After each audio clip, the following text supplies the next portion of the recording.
Hope you are doing well. In this video, we will discuss about microangiopathic hemolytic anemia. So let's start our topic. देखें, जो हमारा topic है माइक्रोएंजियोपैथिक hemolytic anemia. अब इसमें क्या होता है जो देखें, ये हमारे पास जो स्मॉल ब्लड वेसल्स है ना, बॉडी की जो स्मॉल ब्लड वेसल्स हैं, उनकी जो होती है उनके अंदर प्रॉब्लम आने की वजह से, उनकी पैथोलॉजी की वजह से, लाइक ये हमारे पास ये एंडोथीलियम लाइनिंग लगी हुई है। अगर ये हो कि जो स्मॉल ब्लड वेसल्स हैं उनकी एंडोथीलियम लाइनिंग जो है वो डैमेज हो जाए, ठीक है। डैमेज होने की वजह से उसके अंदर जो होती है माइक्रोथ्रोम्बाई बन जाए, माइक्रोथ्रोम्बाई बन जाए। ये माइक्रोथ्रोम्बाई बन गई है। जब माइक्रोथ्रोम्बाई बनेगी तो अब जब इधर से रेड ब्लड सेल्स होंगे वो इधर से पास करेंगे, तो वो क्या होंगे, उनका जो है लाइक ये हमारे पास रेड ब्लड सेल है तो इधर से पास करेंगे वाले, ठीक है। तो जब इधर से पास करेंगे तो ये जो रेड ब्लड सेल होंगे शिस्टियोसाइट, ये देखें ये इस तरह जो है इधर से पास, इधर से जब इसको टच करके पास करेंगे तो ये जो रेड ब्लड सेल्स होंगे इनका जो स्ट्रक्चर होगा वो चेंज हो जाएगा, जिसे हम कहते हैं शिस्टियोसाइट। तो माइक्रो एंजियोपैथिक हीमोलिटिक एनीमिया में इशू क्या होता है, जो स्मॉल ब्लड वेसल्स होती है उनकी पैथोलॉजी की वजह से इंट्रावेस्कुलर हिमालसीज हो जाती है, ठीक है। तो ये अपने पॉइंट याद रखें, स्मॉल ब्लड वेसल से जब blood cells red blood cell pass करते हैं तो उनकी डिस्ट्रक्शन हो जाती है उनकी पैथो की वजह से। तो देखिए pathologic formation of the platelet microthrombi, ठीक है, in the small vessels. Small vessel के अंदर जो होती हैं माइक्रोथ्रोम्बाई बनती हैं।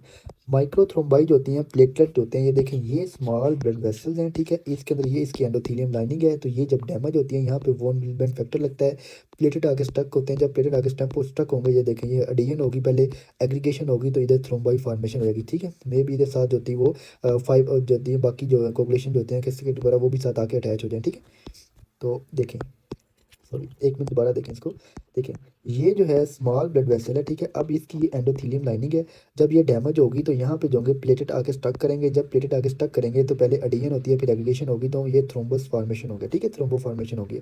अब जो थ्रोम्बस फॉर्मेशन हो गया तो जब इधर से ब्लड सेल्स आएंगे तो वो जो होंगे वो उनका जो है उनकी डिस्ट्रक्शन हो जाएगी, ठीक है। एक तो डिस्ट्रक्शन हो जाएगी, दूसरी जो ब्लड सेल्स होंगे कुछ उनका जो साइज जो उनकी शेप हो जाएगी फिर चेंज हो जाएगी, लाइक इस तरह की शेप है।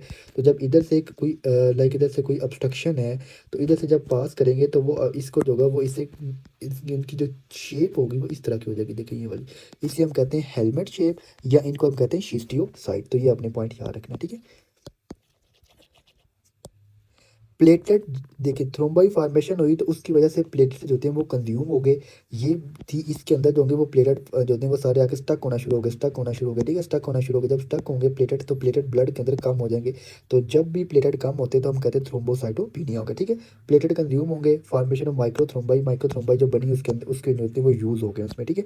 अब क्या होगा, रेड ब्लड सेल जो आर शेयर्ड, ठीक है। रेड ब्लड सेल होंगे वो शेयर्ड होंगे, ये रेड ब्लड सेल थे, यहाँ जो होती है वो थ्रोम्बाई फॉर्मेशन हो गया तो ये इधर से जब पास करेंगे तो वो शेयर्ड होंगे, ठीक है। वो शेयर्ड होंगे, इस तरह पास करेंगे तो शेयर्ड हो जाएंगे, उनका शेप होगी वो चेंज हो जाएगी, ओके। शेयर्ड होगी cross microthrombi resulting in haemolytic anaemia with schistocyte. तो ये शिस्टियोसाइट, ये जो शेप होती है इसे हम कहते हैं शिस्टियोसाइट। तो देखें यहाँ पे हमारे पास हम अगर इसकी जो होती है हिस्टोलॉजिकल इमेज देखें तो ये हमारे पास जो है रेड ब्लड सेल है ये वाले, ठीक है। ये वाले जो है रेड ब्लड सेल है। अब इनकी जो शेप है, दूसरे नॉर्मल रेड ब्लड सेल देखें ये वाले, ठीक है, नॉर्मल रेड ब्लड सेल हैं ये वाले।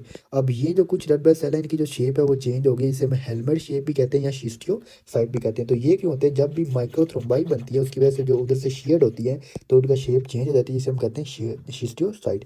अब माइक्रो एंजियोपैथिक हीमोलिटिक एनीमिया होता किन कंडीशन में है, तो वो हमारे पास दो कंडीशन आपने याद रखनी है। और भी कंडीशंस होती हैं लेकिन अभी हमने जो दो कंडीशंस करनी है, जिसमें हमारे पास thrombotic thrombocytopenic purpura and haemolytic uraemic syndrome. अब थ्रोम्बोटिक थ्रोम्बोसाइटोपेनिक पुरपुरा में क्या होता है, एक हमारी जो होता है बॉडी में एंजाइम होता है जिसे हम कहते हैं एडम टी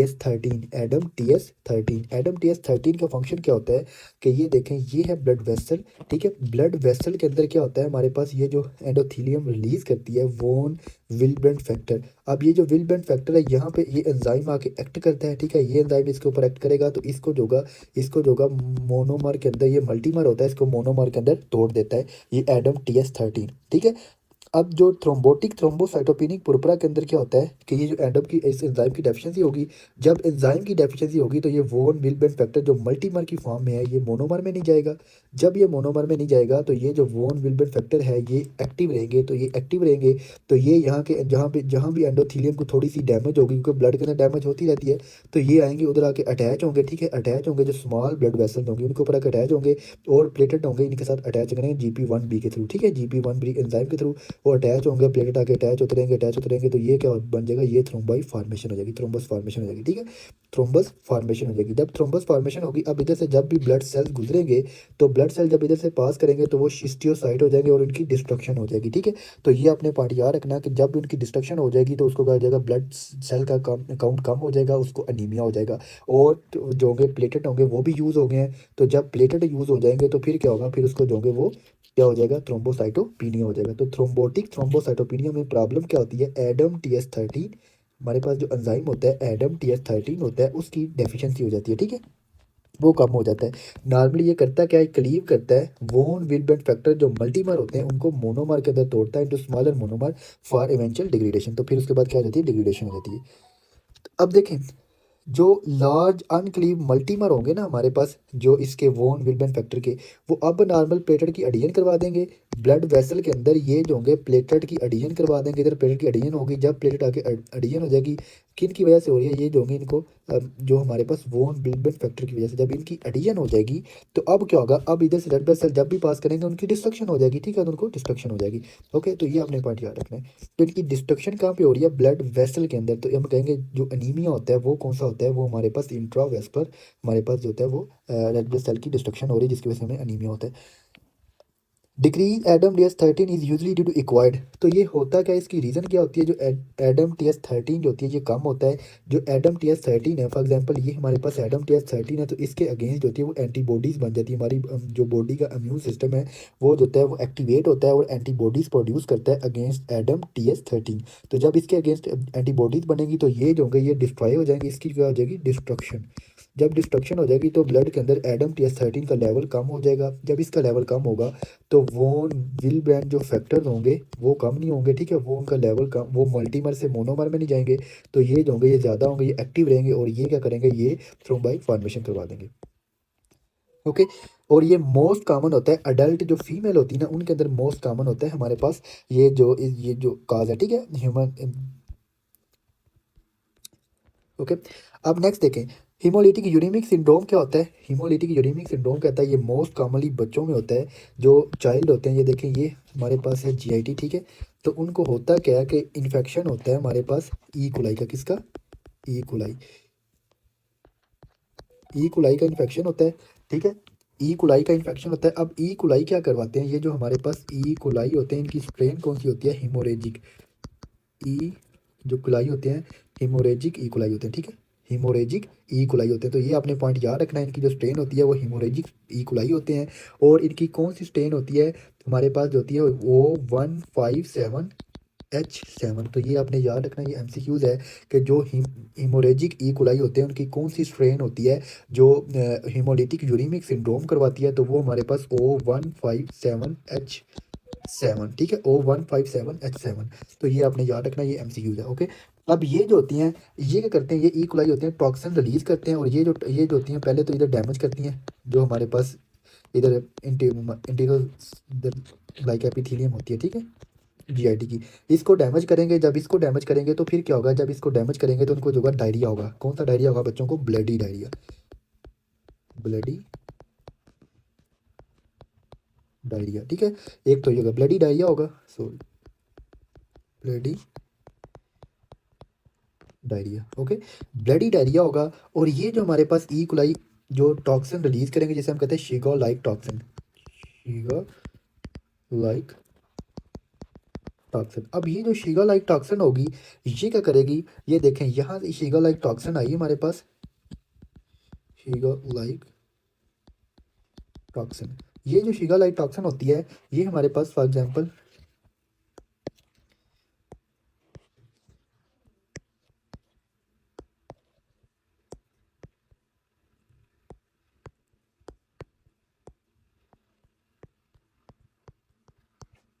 ठीक है, ये फॉर एग्जांपल हमारे पास जो है किडनी है, ठीक है।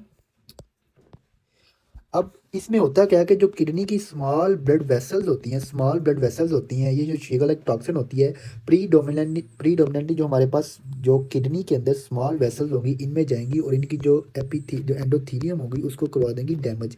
जब एंडोथीलियम इधर डैमेज होगी तो फिर क्या होगा, ये जो एंडोथीलियम है ये डैमेज हो जाएगी।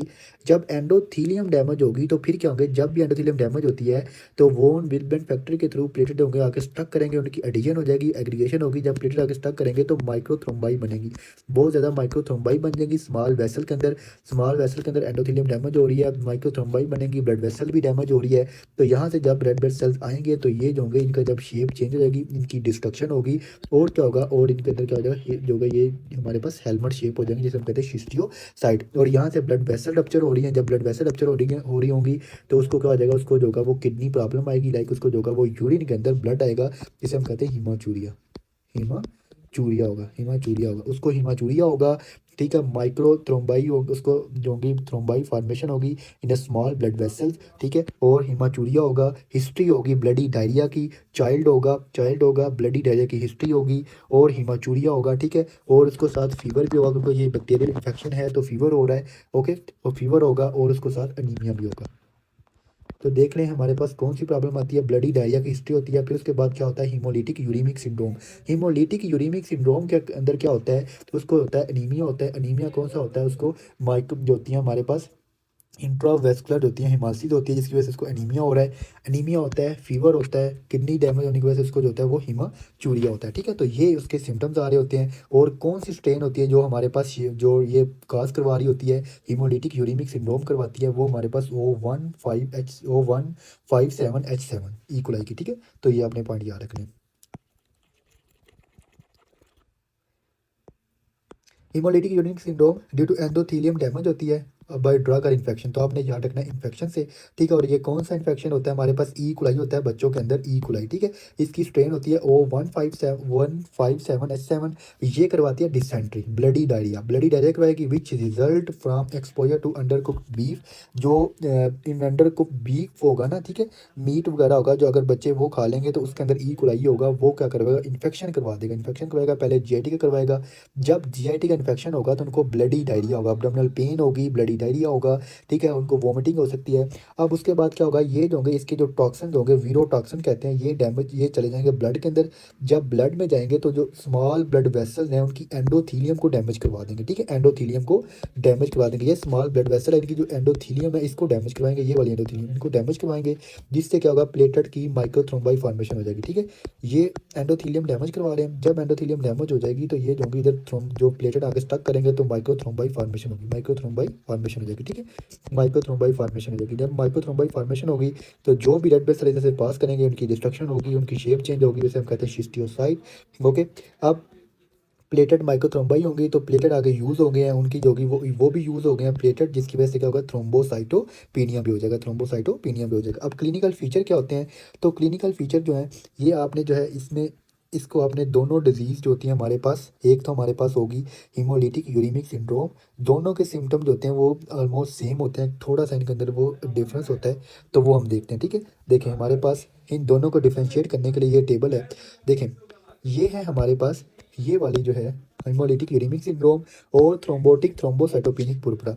हीमोलिटिक यूरेमिक सिंड्रोम में क्या होता है, हीमोलिटिक यूरेमिक सिंड्रोम में क्या होता है, ई कोलाई का इन्फेक्शन होता है। कि किसका होता है, ई कोलाई का इन्फेक्शन होता है। इसकी कौन सी स्ट्रेन होती है हमारे पास, ई कोलाई की O157H7। ठीक है, H7, तो ये स्ट्रेन होती है।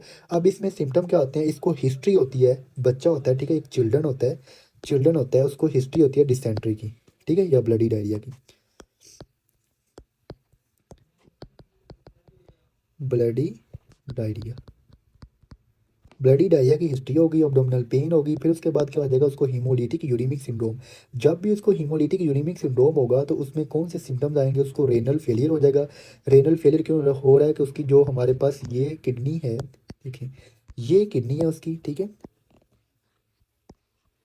उसकी ये किडनी है, किडनी के अंदर जो स्मॉल ब्लड वेसल्स हैं वो उनकी डैमेज होगी, उनके अंदर जो भी माइक्रोथ्रोम्बाई बनेगी और उनके अंदर जो कि वो डैमेज हो रहा है। जब डैमेज हो रहा है तो उसकी वजह से किडनी होगी वो फेलियर में चली जाएगी, किडनी फेल हो जाएगी, ब्लड आएगा यूरिन के अंदर, किडनी फेल होगी, यूरिन के अंदर ब्लड आएगा, हीमोचूरिया जिसे मैं कहते हैं हीमोचूरिया होगा।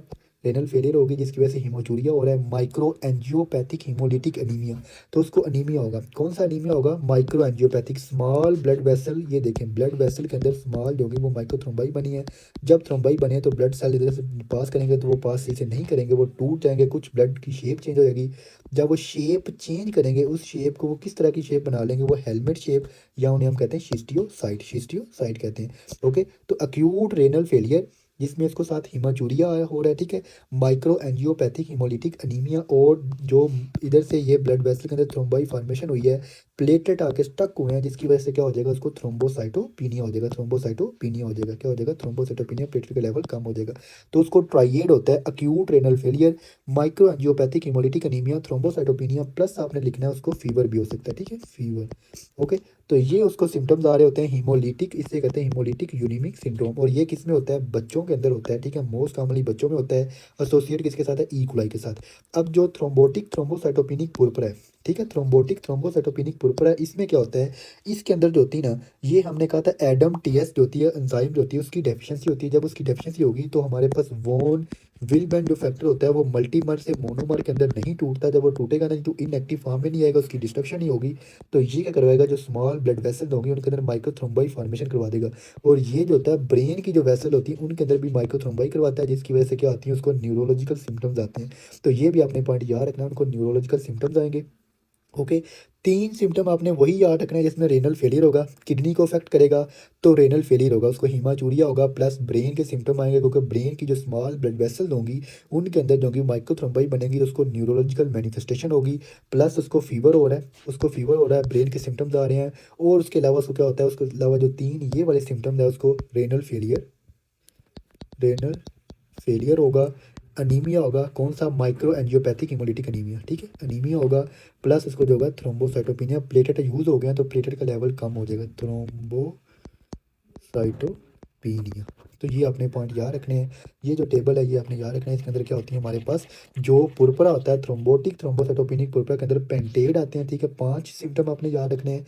जो हमारे पास इसके जो प्रेजेंटेशन होती है, जो ट्राइएड होता है, आपने इसमें याद रखना है, जो होती है haemolytic uraemic syndrome, thrombotic thrombocytopenic purpura, ठीक है। तो ये इनके अंदर आपने पेंटेड 5 याद रखनी है, आपने इनके फीचर और इसके जो फीचर है आपने 3 फीचर याद रखने हैं। ओके, प्लस आपने याद रखना है हिस्ट्री होगी उसको, जो हीमोलिटिक यूरिमिक सिंड्रोम वाला है उसको डिसेंट्री होगी, जिसे ब्लडी डायरिया भी कहते हैं, ठीक है, और फीवर की हिस्ट्री होगी। ओके, देन उसके बाद जो है हमारे पास इसके अंदर क्या होता है? ये फीमेल में होती है, यंग फीमेल में होती है, और ये जो होती है बच्चों में होती है, ये फीमेल में होती है।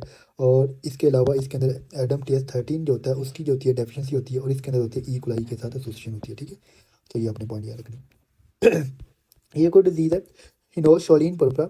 इसमें क्या होता है? हिनोशोलिन पुरपुरा के अंदर जो होता है, इसके अंदर जो होती है ना, अगर किसी को अपर रेस्पिरेटरी ट्रैक का इन्फेक्शन हो तो ये भी आपने याद रखना है। ये भी कंफ्यूजिंग पॉइंट है, देखें, किसी को अगर अपर रेस्पिरेटरी ट्रैक का इन्फेक्शन हुआ तो फिर क्या होता है कि उसकी बॉडी, इसका इन्फेक्शन हुआ अपर रेस्पिरेटरी ट्रैक का, तो उसकी बॉडी के अंदर क्या होता है? हमारी जो इम्यून सिस्टम है वो IgA एंटीबॉडी होती है, उसकी प्रोडक्शन इंक्रीज करवा देता है, ठीक है। ये IgA एंटीबॉडी, ठीक है, इसे कहते हैं IgA एंटीबॉडीज़ की प्रोडक्शन इंक्रीज हो जाएगी। जब IgA एंटीबॉडीज़ की प्रोडक्शन बहुत ज़्यादा इंक्रीज होगी तो ये हमारी बॉडी को, हमारी बॉडी जो होगी उस डिफरेंट जो ब्लड वेसल्स होंगी उसके उसको जो अगर रिजेक्ट करेगा, ब्लड वेसल की वेस्कुलाइटिस करवा देगा, उनके अंदर डिपॉजिट करेगा ब्लड वेसल की एंडोथेलियम वगैरह में, और ये क्या करवा देगा? ये करवा देगा वेस्कुलाइटिस, ठीक है। और क्या होता है? कंप्लीमेंट का लेवल भी इंक्रीज हो जाता है C3 का, तो ये भी जो होता है ब्लड वेसल में डिपॉजिट करेगा, तो ये क्या करवा देगा? उनकी जगह वेस्कुलाइटिस करवाएगा। अब जब भी वेस्कुलाइटिस होगी इनकी IgA डिपोजिशन की वजह से और C3 कंप्लीमेंट की वजह से, तो फिर क्या होगा? प्लेटलेट का लेवल जो वेस्कुलाइटिस होगी, एंडोथेलियम डैमेज हो रही है, थ्रोम्बोस जो हमारे पास जो प्लेटलेट होंगे वो यूज़ हो जाएंगे, ब्लड वेसल डैमेज हो गए तो हमारे पास प्लेटलेट यूज़ होंगे तो माइक्रोथ्रोम्बाई बनेगी, ठीक है, माइक्रोथ्रोम्बाई बनेगी। जब थ्रोम्बाई फॉर्मेशन हो जाएगी तो फिर क्या होगा? प्लेटलेट का लेवल कम हो जाएगा, प्लेटलेट का लेवल कम होगा तो उसको क्या होगा? पुरपुरा होगा, ठीक है, उसको पुरपुरा होगा। जो क्योंकि प्लेटलेट कम हो गए हैं, प्लेटलेट जब भी कम होते हैं तो उसकी स्किन से ब्लीडिंग होती है, क्यों? क्योंकि जो होती है उसकी वो हीमोस्टेसिस मेंटेन नहीं रहती, ठीक है, ब्लीडिंग होगी। अब्डोमिनल पेन होती है। अब्डोमिनल पेन क्यों होती है? ये देखें, अब्डोमिनल पेन इसमें क्यों होती है? अब्डोमिनल पेन की रीज़न क्या होती है? वो रीज़न ये होती है कि देखें यहाँ पे जो होती है ना, ये वाली जो होती है हमारे पास जो लिम्फॉइड एग्रीगेशन होती है, पेयर पैचेस वगैरह होती हैं, तो आईजी एंटीबॉडी जब प्रोडक्शन होती है तो इनकी जो होती है वो हाइपरप्लेजिया करवा देगी। जब इनका हाइपरप्लेजिया होगा तो एज अ लीड पॉइंट के तौर पे काम करेंगे, तो इनको इंटुसिसेप्शन हो जाती है, ठीक है। इसका रिस्क होता है, अगर इनको इंटुसिसेप्शन हो जाए तो फिर क्या होता है, इनको अब्डोमिनल पेन भी होती है, अब्डोमिनल पेन होगी, पुरपुरा होगा, आर्थराइटिस होंगे, ये जो इम्यून कम्प्लेक्स है डिपॉजिट करेगा जॉइंट में, आर्थराइटिस होगा, किडनी में डिपॉजिट करेगा, ग्लोमेरुलोनेफ्राइटिस होगा, प्रोटीन यूरिया जिसमें होता है, और हीमाचूरिया होता है, पेरी आर्टिकुलर इसको डिजीज होगी, पेरी आर्टिकुलर एडिमा हो जाएगा, ठीक है। तो ये अपने पॉइंट जनरल से याद रखने हैं, ये जब हमारे पास आएगा रिमोटोलॉजी में तो उसमें एक्सप्लेन मैं डिटेल से करूँगा इसको, ठीक है। फिर उसके बाद इसके जो होंगे आईजीए नेफ्रोपैथी, आईजीए नेफ्रोपैथी से क्या मदद होती है, ग्लोमेरुलोनेफ्राइटिस होती है ड्यू टू आईजीए डिपोजिशन, और आईजीए किस में डिपॉजिट होती है, मजीजियम के अंदर, किसके अंदर होते हैं, मजीजियम के अंदर, तो ये अपने पॉइंट याद रखना है। और इसके अलावा मोस्ट कॉमनली बच्चों में होते हैं, मेल होंगे चाइल्ड, ठीक है, मेल चाइल्ड होंगे, उनके अंदर ये मोस्ट कॉमन होता है। और अपर रेस्पिरेटरी ट्रैक की हिस्ट्री होती है, इसके अंदर अपर रेस्पिरेटरी ट्रैक की हिस्ट्री होती है। इसके अंदर जो होती है हमारे पास जीआईटी जो होती है उसका वो इन्वॉल्व होता है, उसकी हिस्ट्री होती है। और एडम TS13 के अंदर क्या होता है, उसको जो होता है आपने एक एक्स्ट्रा फीचर याद रखना है, उसकी जो होती है ब्रेन की मैनिफेस्टेशन होती है, ठीक है, ब्रेन मैनिफेस्टेशन होती है, तो ये अपनी पॉइंट याद रखना है।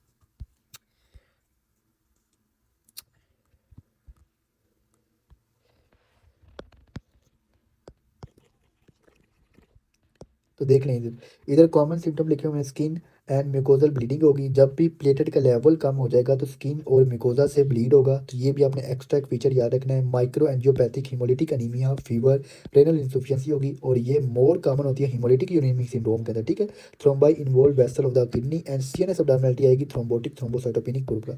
तो ये आपने दोनों पॉइंट याद रखने हैं इसके अंदर। वो जो मैंने आपको पहला टेबल करवाया था वो प्लेबल से था, और ये पिथोमा पे आपने क्या याद रखना है इसमें, इन दोनों में के जो डोमिनेंट सिम्टम होते हैं हीमोलिटिक यूरेमिक सिंड्रोम के अंदर क्या होता है, वो किडनी इन्वॉल्व होती है, और जो हमारे पास थ्रोम्बोटिक थ्रोम्बोसाइटोपेनिक पुरपुरा होता है इसके अंदर जो होती है हमारे पास सीएनएस ब्रेन इन्वॉल्व होता है, ठीक है। तो ये आपने याद रखना है। लेबॉर्टरी फाइंडिंग क्या होगी, जब हम सीबीसी करवाएंगे तो उसको अनीमिया होगा, ठीक है, थ्रोम्बोसाइटोपेनिया होगा, अनीमिया होगा, और उसका ब्लीडिंग टाइम चेक करेंगे। प्लेटेट को चेक करने के लिए क्या करते हैं हम, प्लेटलेट को क्वालिटी या क्वांटिटेटिव डिफेक्ट को चेक करने के लिए हम क्या करते हैं, ब्लीडिंग टाइम, तो ब्लीडिंग टाइम इसके अंदर रेज किया होगा, ओके, ब्लीडिंग टाइम रेज किया होगा।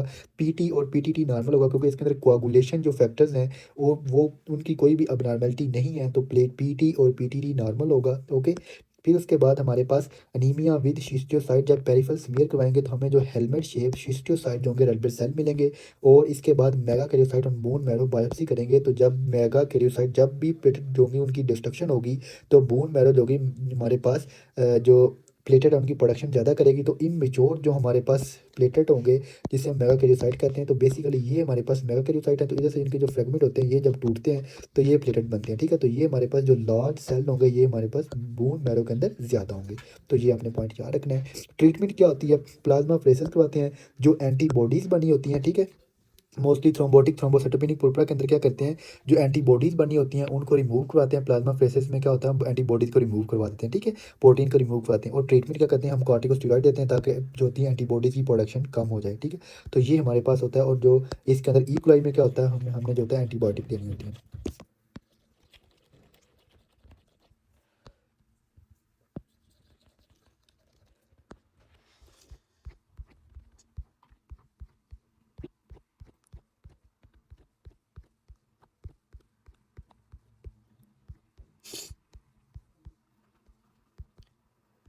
तो ये है हमारे पास हीमाटोलॉजी में अगर ब्लिस कर रहे थे, तो इसमें देखें माइक्रो एंजियोपैथिक हिमोलिटिक अनीमिया। तो ये जो मैंने हीमोस्टेसिस वाले चैप्टर में से करवाया आपको जो टॉपिक है, तभी इसमें जो है इसमें जस्ट एक्सप्लेन नहीं, इसमें एक्सप्लेन नहीं किया हुआ, ये पीछे एक्सप्लेन किया हुआ ये, तो ये मैंने आपको करवा दिया, ठीक है, टॉपिक।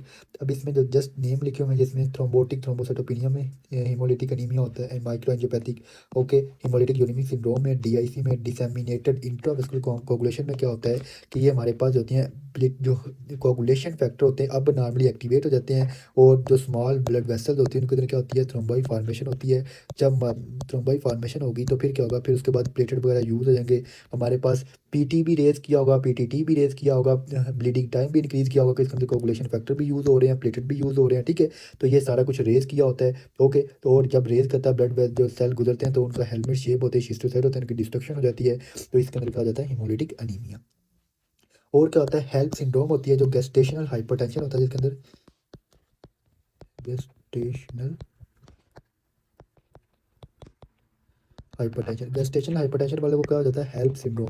अब हेल्प सिंड्रोम क्या होता है, हेल्प सिंड्रोम में जो होता है हमारे पास हिमालसिस होती है, रेड ब्लड सेल की डिस्ट्रक्शन होती है, इसे कहें हिमालसिस।